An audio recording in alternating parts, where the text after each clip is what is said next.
Hi, I'm Steph Ritz, creator of Stories That Sell, and we are on day 4 of our 10-day video storytelling challenge.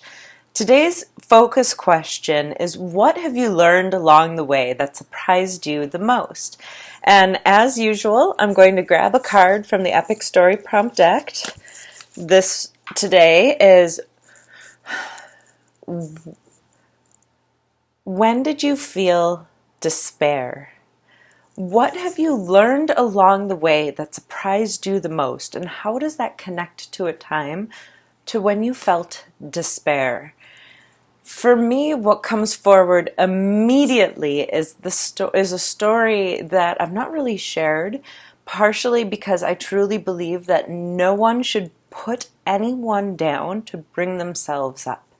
That said, I'm safe in saying that I had 4 different coaches, so I could be referencing any of them. But I remember a very specific time when going through a coaching program and I felt like I was not being heard, that the person who was coaching me didn't understand me at all. And what I found really interesting is that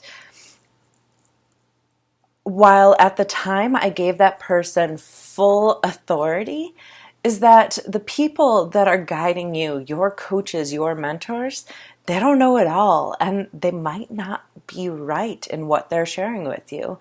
I say it all the time that what I'm giving you is my opinion mixed in with all of my expertise and knowledge. But at the core of it, it's still my opinion and what I'm seeing in you and what I'm hearing below the words that you're speaking. Doesn't mean that it's a be-all, end-all. But I remember the very first time that building a website and going through the process of what was expectations of internet users, and the very first time that I disagreed with the person who was mentoring me and took a hard shift in how I was showing up in my business. At the time, I was calling myself a virtual assistant. Now, it might be kind of hilarious to think of going $50,000, $90,000, $385,000 contracts down to $50 an hour.